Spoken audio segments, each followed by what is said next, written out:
mais uma reflexão de carro. A gente tá saindo de Creta e indo pra... Ó, a gente tá saindo de Chania e indo pra Heraklion, ainda aqui em Creta. Que hoje é o nosso último dia, amanhã a gente já tá indo embora de volta pra casa. E a gente veio escutando uma música aqui, que eu não me lembro agora que música que era, e ele me perguntou assim, você conhece essa música? Eu falei, claro, essa música é super famosa e tal. Aí ele falou assim, é estranho porque várias músicas que são famosas lá na Holanda você não conhece, assim, os brasileiros não conhecem, e vice-versa, né? Várias músicas que são famosas no Brasil a gente não faz nem ideia. E normal, né? E aí, a letra da música era mais ou menos assim, um cara meio stalker, assim, tava stalkeando uma mulher, alguma coisa assim do tipo. A reflexão começou aí. E aí ele falou assim, nossa, esse cara é um stalker, né? Esse cara parece um stalker. Eu falei assim, Eu falei, já parou pra pensar que muitas das músicas... Aqui eu vou falar uma coisa, mas eu não tô puxando sardinha pra nenhum lado, de machismo, de feminismo, pra nenhuma batalha dessa de gênero, nenhuma batalha política, religiosa, nada. São só reflexões sobre a vida e sobre como as pessoas agem, porque eu tenho muito interesse em comportamento humano, né? Por que as pessoas fazem o que elas fazem, enfim. Independente de fatores externos. Então eu quero deixar isso bem claro, pra não ser mal interpretada. E é isso. E aí eu falei pra ele, já parou pra pensar que a maioria das músicas que são feitas por homens, né, eles cantam muito sobre o amor, e uma música antes dessa que a gente tava escutando, o cara tava falando, você me ama, o refrão era esse, ele perguntava toda hora pra mulher se ela amava ele, você me ama, você me ama, você me ama. Então assim, eu falei pra ele assim, poxa, já parou pra pensar que muitas das músicas que os homens criam, né, criadas por homens, falam muito de amor, mas nesse sentido de meio que de desespero, sabe? Se a mulher não me amar, eu vou morrer, e eu não vivo sem ela, e poxa, você me ama, pelo amor de Deus, me ame, eu faço tudo que você quiser. É muito nessa onda do desespero, da querência de que a mulher ame ele, né? E que a mulher reconheça ele, enfim. E em contrapartida,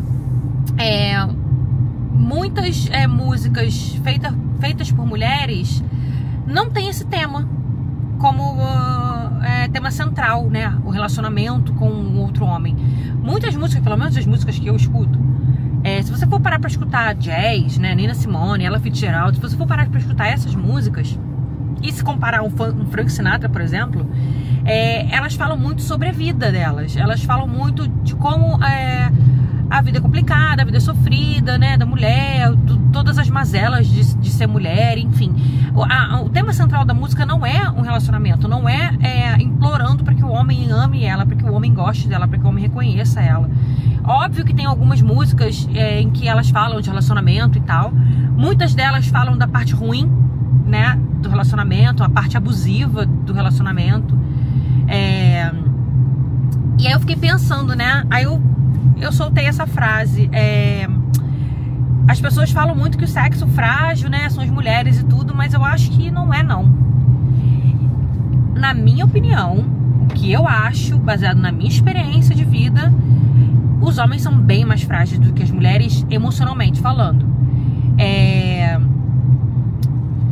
E aí uma vez eu escutei, um amigo meu disse, mas se não fossem os homens, quem que ia pra guerra? Quem que ia salvar vocês da guerra? Mas se não fossem os homens, a gente talvez não tivesse guerra, porque quem faz guerra são os homens. Eu nunca vi uma guerra ser liderada por uma mulher, né? Me corrija se eu estiver errada, mas eu nunca vi isso acontecer. E a gente tá num momento, né? Hoje é dia... tô sem meu relógio. Hoje é dia, acho que 27 de junho de 2025. Então a gente está no momento em que tem uma guerra horrorosa acontecendo entre a Rússia e a Ucrânia, uma guerra horrorosa acontecendo entre Israel e Irã, tem a guerra da Palestina também, os ataques que a Palestina sofre, e eu não vejo muitas mulheres envolvidas nessa guerra. Eu posso estar errada, até porque eu não consumo muito esse conteúdo, porque me deixa muito mal, eu fico muito mal mesmo, eu fico down, assim. Então eu consumo muito pouco, eu consumo o suficiente para me manter inteirada do que tá acontecendo, até porque eu gosto de viajar e tudo, pra não cair em nenhuma furada e pra não parar nenhum país que esteja perigoso no momento. E aí eu fiquei pensando, se não fosse os homens pra salvar a gente, se os homens não existissem, a gente não precisava ser salva, penso eu, sabe? E mas aí quem que ia caçar, né? Não, aí a gente começou a falar do reino animal. Quem que ia caçar? E não sei o que. Eu falei assim, as mulheres, elas podem aprender a caçar. Tanto que no reino animal, as leoas também caçam. Além de elas caçarem, elas cuidam do território e das crias, né? Então, a gente pode aprender a fazer coisas que a gente não aprendeu porque os homens estavam lá pra fazer. Mas a gente não depende deles para que as coisas sejam feitas. Vocês estão entendendo o que eu tô querendo dizer? A gente pode aprender, a gente só deixou de aprender porque tinha alguém para fazer, a realidade é essa, sabe? Só que a gente não tá impossibilitado, a gente tem capacidade de aprender as coisas, entendeu? E eu não tô dizendo que o mundo seria melhor sem os homens, talvez fosse, mas não posso dizer isso, sabe? Só que eu tô querendo, o meu ponto aqui é determinar a necessidade que as mulheres têm dos homens e a necessidade que os homens têm das mulheres. No meu ponto de vista, o homem necessita muito mais da mulher do que a mulher do homem, e principalmente emocionalmente. Porque se você for parar pra pensar, tudo que o homem faz hoje é pra ser admirado por uma mulher, pra ter o respeito de uma mulher, pra ser admirado, né? Pra poder conseguir um bom relacionamento, enfim. Falando a grosso modo, quando um garoto é adolescente, tudo que ele faz é com a intenção de pegar uma mulher, não é? Então... Ai, meu alarme. Então, assim, quem que é o frágil, assim, se é que existe algum lado frágil, né, desses dois gêneros, assim, quem que seria, né? Sei lá. E aí a gente começou a falar da situação que recentemente, né, há 4 dias atrás, uma brasileira caiu num vulcão Rinjani, lá na Indonésia. Ela escorregou e infelizmente ela foi encontrada sem vida 4 dias depois do dia que ela escorregou. E eu fiquei muito abalada com essa história. Eu não sou uma viajante radical, eu não vou para lugares radicais, eu não faço turismo radical, eu não gosto, eu tenho medo, porque eu não gosto de colocar a minha vida em risco, eu não gosto de me colocar numa posição onde eu possa morrer, porque eu não quero morrer, sabe? Então assim, isso não me dá adrenalina, isso não me dá mais vontade de viver. O que me dá mais vontade de viver é viver. Então assim, eu não me coloco em situações muito perigosas, não conscientemente, claro, porque eu não quero correr o risco de morrer. Então eu fiquei pensando assim, mas isso sou eu não julgo quem faz. Eu queria fazer, eu queria ter essa coragem de subir uma montanha, de pular de bungee jump, de andar de balão, de fazer essas coisas exóticas. Eu queria ser assim, mas eu não sou, não faz parte da minha natureza. Então é isso, eu tenho que aceitar o jeito que eu sou e pronto. Eu não tô julgando quem faz, jamais. De novo falando, né? Mas eu não me coloco nessa situação. E assim, eu fiquei muito mexida com essa história. Uma menina que foi passear, sabe? Ela foi viver a vida dela, ela foi fazer uma coisa que ela gostava de fazer. Enfim, eu não conheço a história dela, eu não conheço ela, não sei as intenções dela, eu não sei se ela foi de livre e espontânea vontade, eu não sei se ela foi pra provar que conseguia fazer, sabe? Eu não sei nada, Mas eu fico pensando, ela foi se divertir, que eu acho que a intenção da gente passear e turistar é se divertir, né? Ela foi se divertir da maneira que ela achava que deveria se divertir, né? Da maneira que era boa pra ela. E, infelizmente aconteceu uma fatalidade. E aí eu vi o vídeo dos 3 rapazes que decidiram descer pra poder resgatar ela, né? E um dos 3 rapazes, eu não vou saber pronunciar o nome dele, mas o principal, que tá todo mundo falando na internet sobre, ele comprou a própria passagem do bolso dele, ele levou os próprios equipamentos, 2 amigos e foram. Infelizmente, quando eles chegaram lá, eles conseguiram chegar até o corpo dela. Infelizmente, quando eles chegaram lá, ela já tinha falecido. Então eles decidiram dormir do lado do corpo dela, passar a noite na montanha, dormir do lado do corpo dela pra poder no dia seguinte trazer o corpo, né? Pra entregar pra família, enfim. Eu não sei também qual foi a real intenção deles, se a intenção deles era fazer com que a família pudesse realizar um funeral digno pra filha, né, pra irmã, pra amiga, enfim, pra Juliana. Porque eu também não sei quais são as crenças dele, né, em que eles baseiam esse ato heróico deles. E esse é o ponto. Eu fiquei muito impactada com a atitude deles, principalmente depois que eu vi o vídeo de como eles dormiram na montanha. Eles dormiram assim na montanha. E o lado de cá era o precipício já. E um deles falou que se chovesse, os 3 morriam, né? E o corpo dos 4 ia acabar deslizando pela montanha abaixo, se chovesse. Então, assim, eles sabiam do risco, obviamente.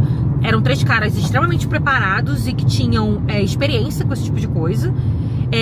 Mas eles sabiam do risco e decidiram arriscar pra poder salvar a vida dela, porque até então eles não sabiam que ela estava morta. E aí eu fiquei pensando, pela minha interpretação, pelo que eu entendi, do pouco que eu vi, os caras não tinham intenção religiosa, política ou financeira pra fazer esse tipo de coisa. Eles simplesmente quiseram ajudar. E aí a gente estava debatendo sobre isso, sobre esse ato heróico, né? E aí, na concepção do meu namorado, ele acha que, porque tudo é baseado em espiritualidade, tudo. Pode ser que sim, que seja baseado em espiritualidade, eu não sei. Na concepção dele isso. Só que se for baseado em espiritualidade, eles estão num nível tão acima espiritual, mas tão acima, que eu não consigo mensurar. E assim, eu queria que existissem mais pessoas como eles no mundo, assim. É tão difícil hoje em dia a gente ver pessoas assim no mundo que agem sem se importar com o próprio umbigo, entendeu?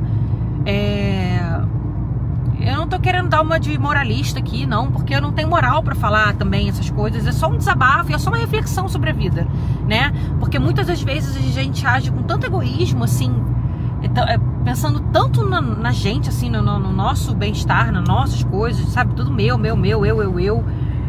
E o cara simplesmente resolveu arriscar a vida dele pra salvar uma pessoa que ele nunca viu na vida e que infelizmente estava morta. Ele não tinha certeza se ela estava viva ou estava morta, mesmo assim ele desceu e foi. E ele não pediu ajuda de ninguém, ele não pediu dinheiro pra ninguém, ele não pediu pra ser filmado, ele não pediu pra ser gravado, ele não pediu pra ser postado na internet. E só que essa situação tomou uma repercussão tão grande, assim, que todo mundo ficou sabendo, né, e tal. E aí fizeram até uma vaquinha, né, no Brasil pra enviar um dinheiro pra ele. E aí quando eu vi o vídeo, né, da videochamada que eles fizeram com o povo que realizou a vaquinha, falando com ele, ele só agradeceu, assim, não foi pra ele, não é uma coisa assim, meu Deus, porque não é uma recompensa. Ele não queria uma recompensa. Ele não fez isso pra ter uma recompensa. Então, o Eric me perguntou se foi, acho que ele pegou no ponto, assim, que me deixou tão mexida com essa história, assim, tão admirada com esse cara, assim, né, com esses 3 caras, foi que o que me impacta muito são atos de heroísmo, mas atos de heroísmo sem segundas intenções. É a pessoa ser genuinamente um herói, assim, sabe? Sem intenção financeira, política, religiosa, nada, assim. Isso me impacta muito. E aí a gente entrou em outros assuntos também, coisas que eu acho bonitas, vindo de um ser humano, né? Isso eu acho que é uma das principais. Ser um herói, assim. E aí eu falei pra ele, como cheguei a comentar, né? Pra mim é muito bonito de ver um pai, né, cuidando de uma filha de uma maneira tão humana, assim. É muito bonito de ver um homem. Eu tô falando isso porque eu sou mulher, né? Mas é muito bonito de ver um homem cuidando de uma mulher, assim, entendendo como uma mulher funciona e cuidando de uma mulher. Isso é tão difícil hoje em dia, tá tão difícil de ver, e sem intenção, simplesmente porque isso faz ele se sentir bem, sabe? Não é com intenção de transar com a mulher, não é com intenção de impressionar a mulher, mas simplesmente porque ele é assim, faz parte da natureza dele. E eu acho que é isso que é mais encantador. Uma pessoa ser assim por natureza, sem precisar forçar. E isso encanta muito. Eu fiquei encantada com esses 3 rapazes. Eu fiquei muito encantada. E eu queria, um desejo, assim, que sei lá, outras pessoas se espelhem nele. Enfim, mas é difícil, né? Porque se as pessoas forem se espelhar nele, elas vão acabar fingindo que são de um jeito. Enfim, não... acho que a pessoa tem que ser natural mesmo. Eu acho que eu senti essa naturalidade vindo deles. Então, assim, eu queria compartilhar. Não tem conclusão, foi só uma reflexão. E eu quis compartilhar essas reflexões, até mesmo para deixar registrado para mim mesmo, né? Porque eu gosto de ver esse tipo de coisa no futuro. Eu escrevo muitas coisas, eu tenho um diário, e vira e mexe eu volto anos passados para ler coisas do passado, porque eu gosto.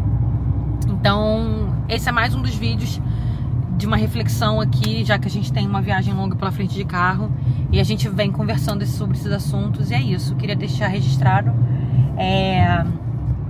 Sejam mais heróis e menos mídia. E é isso. E uma coisa que mexe assim também comigo é que eu tava falando, eles agiram, eles não pensaram em nada, eles agiram, se prepararam a mochila, foram. E aí, quando o Eric fala sobre o nível espiritual, eu falei pra ele assim, não adianta de nada você dizer que você tem um nível, você no caso, né, as pessoas, né, dizerem que tem um nível espiritual, eu sou espiritualizado, tenho um level espiritual diferente, eu sou acima do não sei o que. Se você não faz nada pra melhorar o mundo ou pra ajudar alguém, você é nada. Essa é a minha opinião. E não adianta você dizer que você tem um alto level, alto nível espiritual se você não faz nada pra ajudar ninguém. O teu nível espiritual. De que serve o teu nível espiritual dentro da tua bolha, dentro da tua casa, se tu não faz nada pra ajudar ninguém? Então, esse também era o meu ponto aqui de vista, quando ele começou a falar de espiritualidade e tudo, e aquela coisa, as pessoas falam muito, falam muito sobre espiritualidade, falam muito sobre, como ser evoluído, como eu sou evoluído, nossa, eu não faço isso porque eu sou evoluído. Pra mim, a verdadeira pessoa que é evoluída, ela age de maneira evoluída, ela pega e faz. Então esses 3 caras pra mim são um retrato do que significa ser evoluído. Ao invés de eles ficarem dando discurso na internet, eles pegaram e fizeram o que tinha que ser feito, mesmo diante da dificuldade, mesmo depois que várias pessoas lá tentaram fazer alguma coisa pra ajudar, eles foram lá e fizeram. Isso pra mim significa ser evoluído. Não aquele discurso que você vai, escreve, põe na internet, tira foto fazendo zen, vai pra um monte, meditar. Isso pra mim é só blá blá blá. Se a sua fala não é a sua prática, pra mim a tua fala não serve de nada.